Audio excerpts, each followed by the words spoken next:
ओम शांति। भक्ति मार्ग में शिव बाबा को भोला भंडारी कहते हैं, गरीब निवास कहते हैं, करण करावनहार कहते हैं।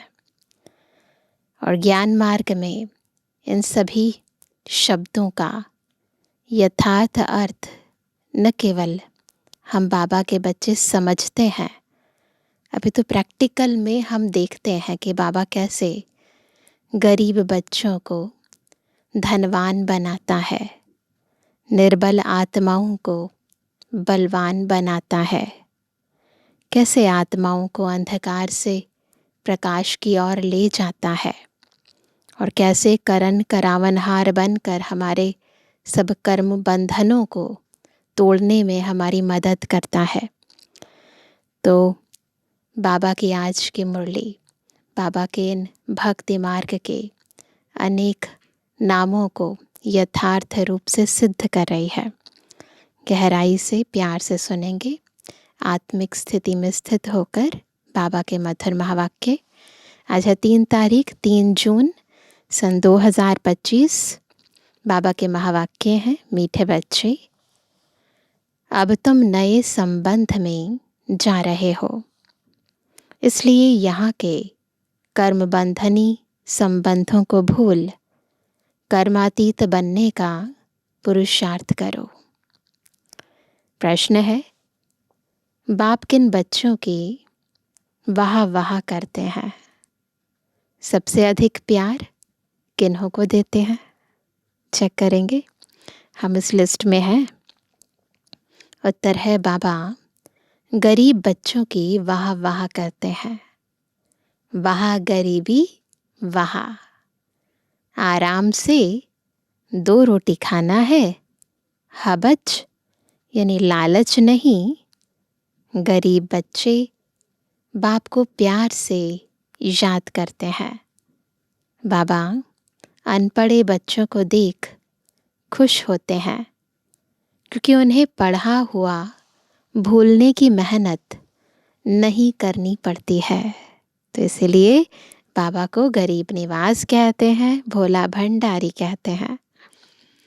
ओम शांति। अब बाप को बच्चों के प्रति रोज़ रोज़ बोलने की दरकार नहीं रहती कि अपने को आत्मा समझो, आत्म अभिमानी भव अथवा देही अभिमानी भव। अक्षर है तो वही ना जो भक्ति मार्ग में है, श्रीमद् भगवत गीता में अक्षर तो वही है। बाप कहते हैं, अपने को आत्मा समझो। आत्मा में ही 84 जन्मों का पाठ भरा हुआ है। एक शरीर लिया, पाठ बजाया, फिर शरीर खलास हो जाता है। आत्मा तो अविनाशी है, शरीर खलास हो जाता है, लेकिन आत्मा अविनाशी है। तुम बच्चों को यह ज्ञान अभी ही मिलता है और कोई को इन बातों का पता नहीं है। अब बाप कहते हैं, कोशिश कर जितना हो सके बाप को याद करो। धंधे धोरी में लग जाने से तो इतनी याद नहीं ठहरती। गृहस्थ व्यवहार में रहकर कमल फूल समान पवित्र बनना है। फिर जितना हो सके मुझे याद करो। ऐसे नहीं कि हमको निष्ठा में बैठना है।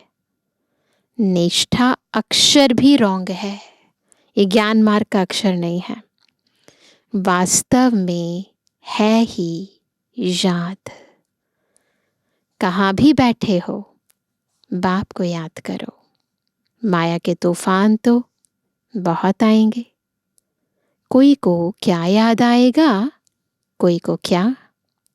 तूफान आएंगे ज़रूर, फिर उस समय उनको मिटाना पड़ता है कि न आए, है ना। ये अंदर ही युद्ध चलती है। तूफान आते हैं, फिर अंदर ही अंदर युद्ध करके हम उन्हें मिटा देते हैं। यहाँ बैठे बैठे भी माया बहुत तंग करती रहेगी। यही तो युद्ध है। जितने हल्के होंगे, जितने हल्के होंगे उतने बंधन कम होंगे। कोशिश करो जितना हो सके खुद को हल्का कर लो। पहले तो आत्मा निर्बंधन है। जब जन्म लेती तो माँ बाप में बुद्धि जाती है। जब ऊपर से आती है आत्मा या नया शरीर भी धारण करती है आत्मा, तो उस समय फ्री होती है, किसी से कोई अटैचमेंट नहीं होती। फिर जैसे ही बॉडी के अंदर आई, पता चला ये मेरे मम्मी है, मेरे पापा है, तो वहाँ से फिर कर्म बंधन शुरू हो जाते हैं। तो माँ बाप में बुद्धि जाती है, फिर स्त्री को अडॉप्ट करते हैं। जब शादी होती है तो मेल की बॉडी में है आत्मा, तो स्त्री को अडॉप्ट करती है। जो चीज़ सामने नहीं थी वह सामने आ जाती। फिर बच्चे पैदा होंगे तो उनकी याद बढ़ेगी। अब तुम सबको यह भूल जाना है। जो कुछ भी जो पहले याद आता था ना, सब भूल जाना है। एक बाप को ही याद करना है। इसलिए ही बाप की महिमा है, तुम्हारा माता पिता आदि सब कुछ वही है। क्या महिमा है? तुम्ही हो माता पिता, तुम्ही हो बंधु सखा, तुम्ही हो। तो हमारा सब कुछ वही है। उनको ही याद करो। वह तुमको भविष्य के लिए सब कुछ नया देते हैं, नए संबंध में ले आते हैं। संबंध तो वहाँ भी होगा ना। ऐसे तो नहीं कि कोई प्रलय हो जाती है। तुम एक शरीर छोड़ फिर दूसरा लेते हो। जो बहुत अच्छे अच्छे हैं वह ज़रूर ऊंच कुल में जन्म लेंगे। तुम पढ़ते ही हो भविष्य 21 जन्म के लिए। पढ़ाई पूरी हुई और प्रारब्ध शुरू होगी। स्कूल में पढ़कर ट्रांसफ़र होते हैं ना, तुम भी ट्रांसफ़र होने वाले हो। कहाँ जाएंगे? है ना, अभी पढ़ रहे हैं ना, इसके बाद यहाँ से ट्रांसफ़र होकर कहाँ जाएंगे? शांति धाम, फिर सुख धाम में। इस छीछी दुनिया से छूट जाएंगे। यहाँ से ट्रांसफ़र हो जाएंगे शांति धाम, फिर सुख धाम में, है ना। इसका नाम ही है नर्क। सतयुग को कहा जाता है स्वर्ग। यहाँ मनुष्य कितने घोर अंधियारे में है। धनवान जो है वह समझते हैं हमारे लिए यहाँ ही स्वर्ग है। स्वर्ग होता ही है नई दुनिया में। यह पुरानी दुनिया तो विनाश हो जानी है। जो कर्मातीत अवस्था वाले होंगे वह कोई धर्मराजपुरी में सजाएं थोड़ी भोगेंगे। जो आत्माएं कर्मातीत स्थिति में शरीर छोड़ेंगी उन्हें सजा नहीं मिलेगी। स्वर्ग में तो सजा होगी ही नहीं। वहाँ गर्भ भी महल रहता है, कोई दुख की बात नहीं। यहाँ तो गर्भ जेल है, जो सजाएं खाते रहते हैं। गर्भ में भी आत्मा बहुत सजाएं खाती है। तुम कितना बार स्वर्गवासी बनते हो यह याद करो। अनगिनत बार बने स्वर्गवासी ना, ये याद करो तो भी सारा चक्र याद रहे, है ना। बिल्कुल चक्र घूम जाता है। एक ही बात लाखों रुपए की है। यह भूल जाने से, देह अभिमान में आने से माया नुकसान करती है। यही मेहनत है, याद की सारी मेहनत है। मेहनत बगैर ऊंच पद नहीं पा सकते। बाबा को कहते हैं बाबा हम अनपढ़े हैं। बहुत सारी गांव की माताएं आती हैं तो कहती हैं बाबा हम अनपढ़े हैं, कुछ नहीं जानते। बाबा तो खुश होते हैं। हम्म, बाबा ऐसा नहीं है ये कि अनपढ़े हैं तो पढ़ाई नहीं कर सकते। यहाँ तो बाबा और ही खुश होते हैं। हम्म, क्योंकि यहाँ तो पढ़ा हुआ सब भूलना है, तो एक्स्ट्रा मेहनत करने की ज़रूरत ही नहीं है। तो पढ़ाई नहीं है कुछ तो भूलने के लिए कोई मेहनत करने की ज़रूरत नहीं है। यह तो थोड़े टाइम के लिए शरीर निर्वाह आदि के लिए पढ़ना है। जानते हो ना, यह सब खलास होने का है। जितना हो सके बाप को याद करना है। और क्या करना है? और रोटी टुकड़ा खुशी से खाना है ना। कहते ना, दाल रोटी खाओ प्रभु के गुण गाओ। बाबा भी कहते हैं और कुछ नहीं करना, याद करो, रोटी टुकड़ खाना है। वहाँ गरीबी इस समय की, आराम से रोटी टुकड़ खाना है। हबच यानी लालच नहीं। आजकल अनाज मिलता कहाँ है। चीनी आदि भी धीरे धीरे करके मिलेगी ही नहीं। ऐसे नहीं तुम ईश्वरीय सर्विस करते हो तो तुमको गवर्नमेंट दे देगी, ऐसा नहीं है। है ना कि हम बाबा की सेवा में हैं तो स्पेशली गवर्नमेंट हमारे लिए, है ना, चीनी अनाज सब एक्स्ट्रा दे देगी, ऐसा नहीं होने वाला। वह तो कुछ भी जानते नहीं। हाँ, बच्चों को कहा जाता है गवर्नमेंट को समझाओ कि हम सब मिलकर माँ बाप के पास जाते हैं। उन्हों को बच्चों के लिए टोलियाँ भेजनी होती है ना। उनको बताओ कि हम सब मिलकर कहाँ जाते हैं, मधुबन जाते हैं, माँ बाप के पास जाते हैं। तो उन्हों को बच्चों के लिए टोली भेजनी होती है। यहाँ तो साफ कह देते कि है ही नहीं, है ना। लाचारी थोड़ी दे देते हैं। राशन के अंदर चीनी आदि मिलती है ना। अभी तो सब सिस्टम चेंज हो गया है, पहले तो राशन से ही मिलती थी। तो बाबा कहते कि ऐसे तुम समझाओ तो एक्स्ट्रा दे दें ताकि हम वहाँ पर मधुबन भेज सके। तो बाबा कहते जैसे फ़कीर लोगों को कोई साहूकार होगा तो मुट्ठी भर कर दे देगा, गरीब होगा तो थोड़ा बहुत दे देगा। चीनी आदि आ सकती है, परंतु बाबा कहते हैं बच्चों का योग कम हो जाता है।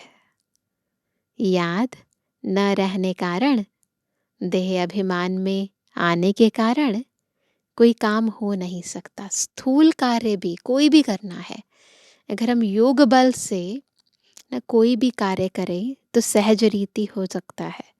लेकिन होता क्या है, हम देह अभिमान में आ जाते हैं तो उसके कारण क्या होता है, जो स्थूल कार्य है वो भी नहीं हो पाते।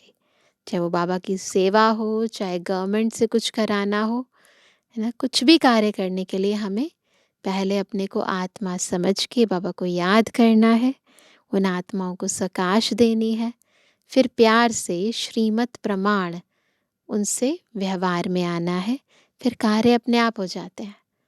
लेकिन फिर देह अभिमान जो है ना, वो हर जगह फिर विघ्न डालता है। तो बाबा कहते हैं देह अभिमान में आने के कारण कोई काम हो नहीं सकता।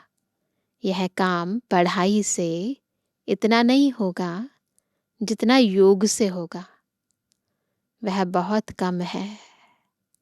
माया याद को उड़ा देती है। रुस्तम को और ही अच्छी रीति पकड़ती है। अच्छे अच्छे फर्स्ट क्लास बच्चों पर भी ग्रहचारी बैठती है। ग्रहचारी बैठने का मुख्य कारण योग की कमी है। अभी समझ आ गया ना क्यों ग्रहचारी बैठती है। वैसे तो दुनिया के अंदर भी लोग जन्म पत्री देखते हैं तो बताते हैं कि इस समय ये वाले ग्रहचारी है, अभी ये ग्रहचारी है तो उसके लिए ये उपाय करो।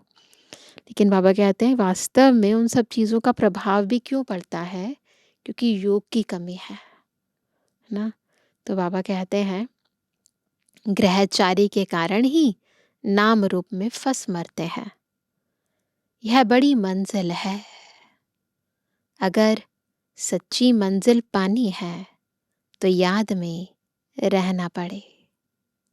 बाप कहते हैं ध्यान से भी ज्ञान अच्छा, ज्ञान से याद अच्छी। ध्यान में जास्ती जाने से माया के भूतों की प्रवेशता हो जाती है। ऐसे बहुत हैं जो फालतू ध्यान में जाते हैं। बाबा के टाइम पर बहुत सारी बाबा की बच्चियां संदेश पुत्रियां होती थी, ध्यान में जाती थी। फिर बाबा ने धीरे धीरे वो पाठ कम कर दिया, अभी तो बहुत कम है। तो बाबा कहते हैं क्या क्या बोलते हैं उन पर विश्वास नहीं करना है। ज्ञान तो बाबा की मुरली में मिलता रहता है ना। तो बाबा कहते हैं जो संदेशियाँ जाती हैं और अलग अलग बातें बताती हैं तो उन पर विश्वास नहीं करना है, क्योंकि ज्ञान तो वो है जो बाबा मुरली में सुनाते हैं। तो बाबा कहते हैं उन पर विश्वास नहीं करना, ज्ञान तो बाबा की मुरली में मिलता रहता है। बाप खबरदार करते रहते हैं, ध्यान कोई काम का नहीं है। बहुत माया की प्रवेशता हो जाती है, अहंकार आ जाता है। ज्ञान तो सबको मिलता रहता है, ज्ञान देने वाला शिव बाबा है। मम्मा को भी यहाँ से ज्ञान मिलता था ना, जिसे हम ज्ञान ज्ञानेश्वरी कहते हैं, गायत्री कहते हैं, सरस्वती कहते हैं। बाबा कहते उसे भी ज्ञान शिव बाबा ने ही दिया ना। तो बाबा कहते मम्मा को भी यहाँ से ज्ञान मिलता था ना, उनको भी कहेंगे मन मना भावा। बाप को याद करो, दैवी गुण धारण करो। अपने को देखना है हम दैवी गुण धारण करते हैं, यहाँ ही दैवी गुण धारण करने हैं। ऐसा नहीं है सतयुग में धारण करने हैं, संगम युग पर ही हमें दैवी गुण धारण करने हैं। कोई को देखो अभी फर्स्ट क्लास अवस्था है, खुशी से काम करते, घंटे के बाद क्रोध का भूत आया, खत्म। फिर स्मृति आती है, यह तो हमने भूल की। गुस्सा आता है तो गुस्से में आकर क्या क्या कह देते हैं, क्या क्या कर देते हैं, बाद में पश्चाताप करते हैं, फिर सुधर जाते हैं। घड़ी घड़ी के घड़ियाल बाबा पास बहुत है। ऐसी आत्माओं को बाबा क्या कहते हैं, घड़ी घड़ी के घड़ियाल। अभी ऐसे, अगली घड़ी ऐसे। अभी देखो बड़े मीठे, बाबा कहेंगे ऐसे बच्चों पर तो कुर्बान जाऊं। घंटे बाद फिर कोई ना कोई बात में बिगड़ पड़ते। ऐसे बहुत है ना, बिल्कुल फ्लक्चुएट होते रहते हैं ना। तो बाबा कहते हैं घंटे बाद देखेंगे कोई ना कोई बात में बिगड़ पड़ते। क्रोध आया, सारी की कमाई खत्म हो गई। क्रोध भस्म कर देता है सारी कमाई को। अभी अभी कमाई, अभी अभी घाटा हो जाता। सारा मदार याद पर ही है। ज्ञान तो बड़ा सहज है। ये जो घड़ी घड़ी के घड़ियाल बनते हैं उसका मुख्य कारण क्या है, योग की कमी है ना। बाबा चाहते हैं एक रस स्थिति हो, और यहाँ पर तो पूरा अभी अभी बहुत क्रोध में, अभी अभी तो बहुत ही शांत। तो इसलिए योग का चार्ट बढ़ाना है। तो बाबा कहते हैं ज्ञान तो बड़ा सहज है, छोटा बच्चा भी समझा ले, परंतु मैं जो हूँ जैसा हूँ यथार्थ रीति जाने, अपने को आत्मा समझे। इस रीति छोटे बच्चे थोड़े ही याद कर सकेंगे। मनुष्यों को मरने समय कहा जाता है भगवान को याद करो, परंतु याद कर ना सके, क्योंकि यथार्थ कोई भी जानते नहीं है, कोई भी वापस जा नहीं सकते। न विकर्म विनाश होते हैं, परंपरा से ऋषि मुनि आदि सब कहते आए कि रचता और रचना को हम नहीं जानते। वह तो फिर भी सतोगुणी थे। आज के तमोगुणी बुद्धि फिर कैसे जान सकते? जब वो नहीं जान सके तो आज जब मनुष्य आत्मा की बुद्धि पूरी तमोगुणी हो गई है, वो कैसे जान पाएंगे? तो बाबा कहते हैं, बाप कहते हैं, यह लक्ष्मी नारायण भी नहीं जानते। राजा रानी ही नहीं जानते तो फिर प्रजा कैसे जानेगी? कोई भी नहीं जानते। अभी सिर्फ तुम बच्चे ही जानते हो।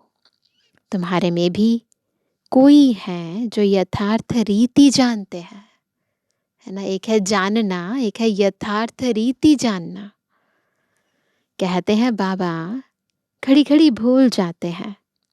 बाप कहते हैं कहाँ भी जाओ सिर्फ बाप को याद करो। बड़ी भारी कमाई है, तुम 21 जन्मों के लिए निरोगी बनते हो। ऐसे बाप को अंतर्मुख हो याद करना चाहिए ना। परंतु माया भुलाकर तूफान में ला देती है।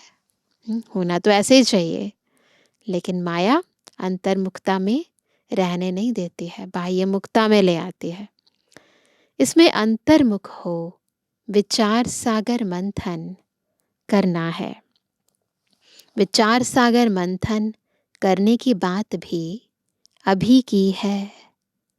यह है पुरुषोत्तम बनने का संगम युग। यह भी वंडर है। तुम बच्चों ने देखा है, एक ही घर में तुम कहते हो हम संगम युगी हैं, और हाफ पार्टनर व बच्चा आदि कलयुगी है। कितना फर्क है। अलग अलग युग में एक ही घर में दो लोग जी रहे हैं, है ना। वंडरफुल बात, बड़ी महीन बात बाप समझाते हैं। घर में रहते हुए भी बुद्धि में है कि हम फूल बनने के लिए पुरुषार्थ कर रहे हैं। पवित्रता जीवन में पूर्ण रीति धारण करनी है। ये लक्ष्य बुद्धि में सदा रहे। यह है अनुभव की बातें। प्रैक्टिकल में मेहनत करनी है। याद की ही मेहनत है ना। मेहनत याद की है, ज्ञान तो रट जाता है ना। और ये बहुत महीन है, खिसकती कैसे है याद पता ही नहीं चलता है। एक ही घर में एक हंस और दूसरा बगुला। घर एक ही है ना। एक कलयुगी एक संगम युगी, एक हंस दूसरा बगुला। फिर कोई बड़े फर्स्ट क्लास होते हैं, कभी विकार का ख्याल भी नहीं आता है। साथ में रहते भी पवित्र रहते हैं, हिम्मत दिखाते हैं, तो उन्हें कितना ऊंच पद मिलेगा। जितना बड़ा तूफान होगा ना, उतना बड़ा तोहफा मिलेगा। इसलिए चैलेंज से घबराना नहीं है। ऐसे भी बच्चे हैं ना, कहीं तो देखो विकार के लिए कितना मारते झगड़ा करते हैं। बहुत है ऐसे भी। अवस्था वह होनी चाहिए जो संकल्प में भी कभी अपवित्र बनने का ख्याल न आए। न कैसी अवस्था होनी चाहिए? जो संकल्प में भी कभी अपवित्र बनने का ख्याल न आए। बाप हर प्रकार से राय देते रहते हैं। तुम जानते हो, श्री श्री की मत से हम श्री लक्ष्मी श्री नारायण बनते हैं। श्री माना ही श्रेष्ठ। सतयुग में है नंबर 1 श्रेष्ठ। त्रेता में 2 डिग्री कम हो जाती है। यह ज्ञान तुम बच्चों को अभी मिलता है। इस ईश्वरीय सभा का कायदा है, जिन्हें ज्ञान रत्नों का कदर है, कभी उबासी आदि नहीं लेते हैं, उन्हें आगे आगे बैठना चाहिए। किन्हें आगे आगे बैठना चाहिए? जिन्हें ज्ञान रत्नों का कदर है, उबासी नहीं लेते हैं। कोई कोई बच्चे बाप के सामने बैठे भी झुटका खाते, उबासी देते रहते। उनको फिर पिछाड़ी में जाकर बैठना चाहिए। यह ईश्वरीय सभा है बच्चों की, परंतु कई ब्राह्मणियां ऐसे ऐसे को भी ले आती हैं। यूं तो बाप से धन मिलता है, एक एक वर्षंस लाखों रुपए का है। सोचो, अगर एक भी मिस हुआ ना तो थोड़ा नहीं, लाखों का नुकसान हो जाएगा। इसलिए बाबा कहते हैं बहुत ही अटेंशन के साथ महावाक्यों के महत्व को समझते हुए बाबा की वाणी सुननी है। तुम जानते हो ज्ञान मिलता ही है संगम पर, इसके बाद कभी नहीं मिलेगा, पूरा कल्प नहीं मिलेगा। तुम कहते हो बाबा हम फिर से आए हैं बेहद का वर्षा लेने। मीठे मीठे बच्चों को बाबा बार बार समझाते हैं, यह छी छी दुनिया है, तुम्हारा है बेहद का वैराग्य, है ना। ये छी छी दुनिया है। जब बुद्धि में आता है ना दुनिया अच्छी नहीं है, खराब है, गंदी है, विकारी है, तो क्या कर रहे हैं हम? मन और बुद्धि को इस दुनिया से निकाल रहे हैं। यह है बेहद का वैराग्य।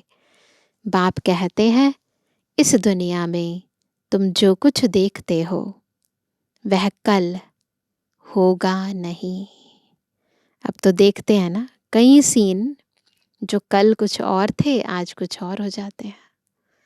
कई आत्माएं जिन्हें आज हम देख रहे हैं, कुछ भरोसा है अगले पल नहीं रहे। तभी तो पल पल सब कुछ बदल रहा है। तो बाबा वैसे कहते हैं कि इस दुनिया में जो कुछ देखते हो वह कल होगा नहीं। मंदिरों आदि का नाम निशान ही नहीं रहेगा। सतयुग में कोई मंदिर नहीं है ना। और यहाँ देखो छोटी छोटी गलियों में, कूचों में, है ना, छोटी छोटी जगह पर भी एक नहीं बहुत सारे मंदिर होते हैं। एक गांव में भी बहुत सारे मंदिर होते हैं। और स्वर्ग के अंदर एक भी मंदिर नहीं होगा, कितना चेंज हो जाएगा। तो बाबा कहते हैं मंदिरों आदि का नाम निशान ही नहीं रहेगा। वहाँ स्वर्ग में उन्हों को पुरानी चीज देखने की दरकार नहीं। यहाँ तो पुरानी चीज का कितना मूल्य है। वास्तव में कोई चीज का मूल्य नहीं है सिवाय एक बाप के। केवल बाबा ही सबसे मूल्यवान है, बाकी सब कौड़ी तुल्य है। बाप कहते हैं मैं ना आऊं तो तुम राजाई कैसे लो। जिनको मालूम है वही आकर बाप से वर्षा लेते हैं। इसलिए कोटों में कोई कहा जाता है, कोई भी बात में संशय नहीं आना चाहिए। भोग आदि की भी रस्म रिवाज है, इनसे ज्ञान और याद का कोई कनेक्शन नहीं है। और कोई बात से तुम्हारा ताल्लुक नहीं। सिर्फ दो बातें हैं। क्या है? अल्फ और बे बादशाही। अल्फ भगवान को कहा जाता है। अंगुली से भी ऐसे इशारा करते हैं ना, भगवान को याद करो। आत्मा इशारा करते हैं ना। बाप कहते हैं भक्ति मार्ग में तुम मुझे याद करते हो, तुम सब मेरे आशिक हो। यह भी जानते हो बाबा कल्प कल्प आकर सब मनुष्य मात्र को दुख से छुड़ाए शांति और सुख देते हैं। तब बाबा ने कहा था कि सिर्फ यह बोर्ड लिख दो कि विश्व में शांति क्या लिखना है बोर्ड के ऊपर कि विश्व में शांति बेहद का बाप कैसे स्थापन कर रहे हैं, सो आकर समझो। 1 सेकंड में विश्व का मालिक 21 जन्म लिए बनना है, तो आकर समझो। घर में बोर्ड लगा दो, 3 पैर पृथ्वी पर तुम बड़े से बड़ी हॉस्पिटल, यूनिवर्सिटी खोल सकते हो। याद से 21 जन्म लिए निरोगी, और पढ़ाई से स्वर्ग की बादशाही मिल जाती है। प्रजा भी कहेगी कि हम स्वर्ग के मालिक हैं।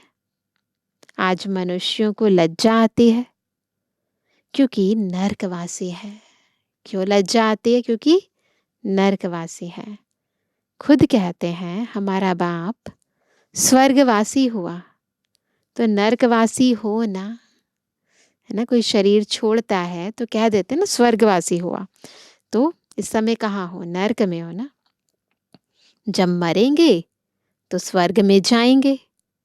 कितनी सहज बात है।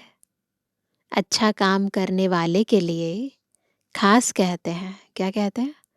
ये बहुत महादानी था, यह स्वर्ग गया, है ना। उसके कर्मों को देखकर कहते हैं ये तो स्वर्ग में गया होगा ना। परंतु जाता कोई भी नहीं है, बना ही नहीं है ना अभी स्वर्ग, तो जाएगा कहाँ?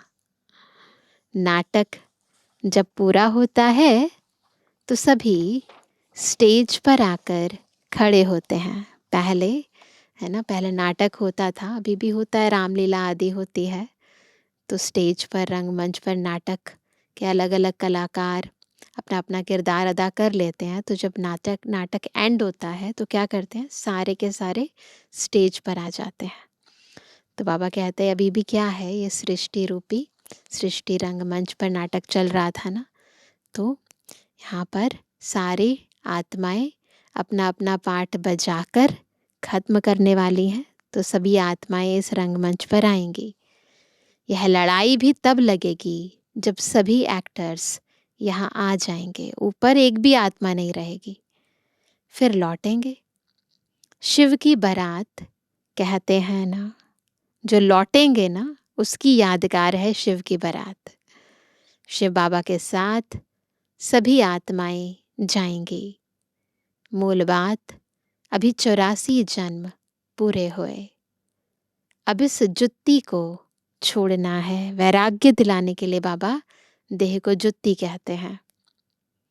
जैसे सर्प पुरानी खाल छोड़ नई लेते हैं, तुम नई खाल सतयुग में लेंगे। श्री कृष्ण कितना खूबसूरत है। वो जो नई खाल मिलेगी ना, बहुत सुंदर मिलने वाली है। कितनी उसमें कशिश है, फर्स्ट क्लास शरीर है। ऐसे हम लेंगे, बिल्कुल ऐसा कृष्ण जैसा, है ना। ऐसा शरीर चाहिए ना। कहते हैं ना, हम तो नारायण बनेंगे। यह तो सड़ी हुई छी छी खल है। यह हम छोड़कर जाएंगे नई दुनिया में। यह याद करते खुशी क्यों नहीं होती? जब कहते हो हम नर से नारायण बनते हैं, इस सत्य नारायण की कथा को अच्छी रीति समझो। जो कहते हो वह करके दिखाओ, है ना। जब लक्ष्य है इतना ऊंचा बनने का, तो लक्षण भी तो धारण करने पड़ेंगे ना। तो बाबा कहते हैं कहनी करनी एक चाहिए, जो कहो वही करो। धंधा आदि भी भल करो। बाप कहते हैं हाथों से काम करो, दिल बाप की याद में रहे। जितनी जितनी धारणा करेंगे उतना तुम्हारे पास नॉलेज की वैल्यू होती जाएगी, है ना। नॉलेज की वैल्यू तब होगी जब धारणा करेंगे। नॉलेज की धारणा से तुम कितना धनवान बनते हो। धनवान कैसे बनते हैं? केवल ज्ञान से नहीं, ज्ञान की धारणा से। जितना धारण करते हैं ना ज्ञान को, उतना धनवान बनते हैं। यह है रूहानी नॉलेज। तुम आत्मा हो। आत्मा ही शरीर से बोलती है। आत्मा ही ज्ञान देती है। आत्मा ही धारण करती है। अच्छा, मीठे मीठे सिकंदर जवानी बच्चों पे जुबानी बाप दादा का दिल जान सको प्रेम से नंबरवार प्रसाद संसार यादगार और बुद्धवानी। रूहानी बच्चों की रूहानी बाप दादा को गुड मॉर्निंग, नमस्ते नमस्ते नमस्ते। धारणा के लिए मुख्य सार। पहला, इस पुरानी दुनिया की पुरानी चीज़ों को देखते हुए भी नहीं देखना है। नर से नारायण बनने के लिए कहनी करनी एक समान बनानी है। दूसरा, अविनाशी ज्ञान रत्नों का कदर रखना है। यह बहुत बड़ी कमाई है। इसमें उबासी या झुटका नहीं आना चाहिए। नाम रूप की ग्रहचारी से बचने के लिए याद में रहने का पुरुषार्थ करना है। वरदान है, बाप की छत्र छाया के नीचे नाजुक परिस्थितियों में भी कमल पुष्प समान न्यारे और प्यारे भव। संगम युग पर जब बाप सेवाधारी बन कर के आते हैं तो छत्र छाया के रूप में बच्चों की सदा सेवा करते हैं। याद करते ही सेकंड में साथ का अनुभव होता है। यह याद की छत्र छाया कैसी भी नाजुक परिस्थितियों में कमल पुष्प के समान न्यारा और प्यारा बना देती है। मेहनत नहीं लगती। बाप को सामने लाने में, स्वस्थिति में स्थित होने से कैसी भी परिस्थिति परिवर्तन हो जाती है। बस दिल से कहो बाबा आ जाओ, तो बाबा देखो छत्र छाया बन के हमें हर परिस्थिति के अंदर बिल्कुल न्यारा और प्यारा रख के निकाल देगा, है ना। स्लोगन है, बातों का पर्दा बीच में आने ना दो, तो बाप के साथ का अनुभव होता रहेगा। क्यों नहीं होता है सदा बाबा के साथ का अनुभव? क्योंकि बातों का पर्दा बीच में आ जाता है।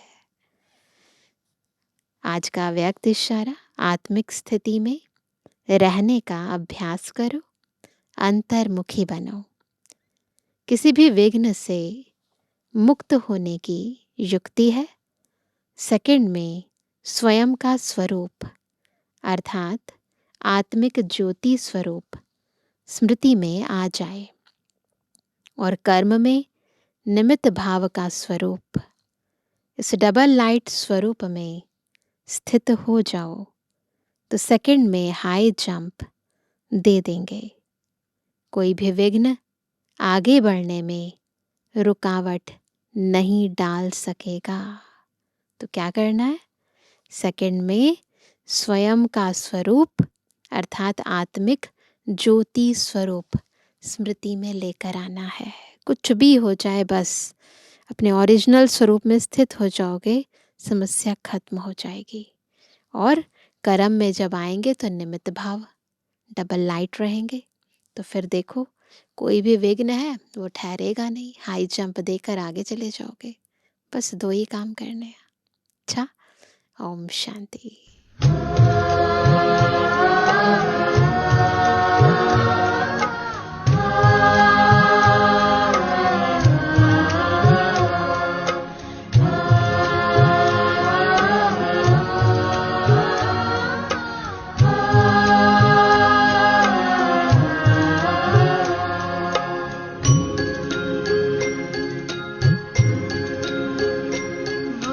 प्यार तुम्हारा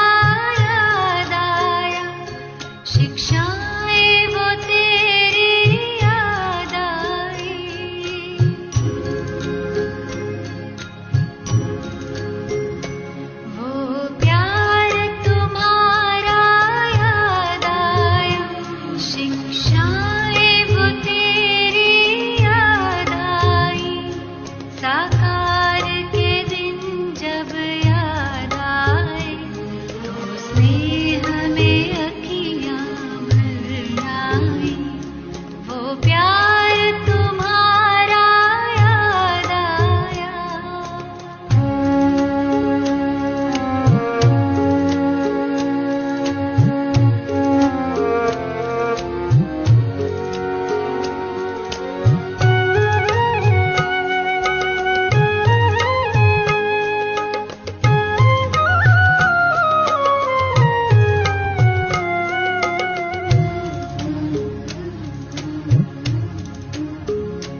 आंगन में दिखे दृष्टि देते, जब मुरली तुम्हारी गूंज उठी,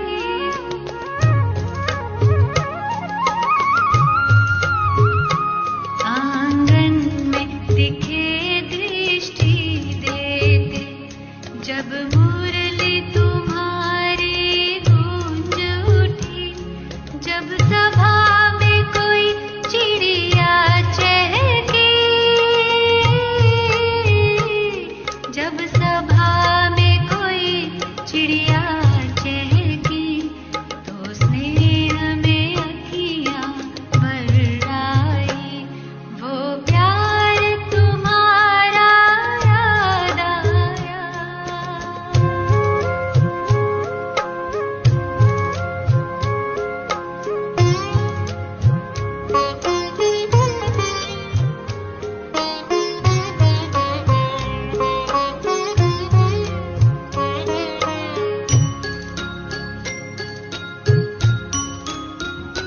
बच्चों की टोली कहने लगी, जब कमरे से होकर आई, मीठे बाबा से बात हुई, मीठे बाबा से बात हुई, तो स्नेह में अखियाँ भर आई, वो प्यार तुम्हारा याद आया।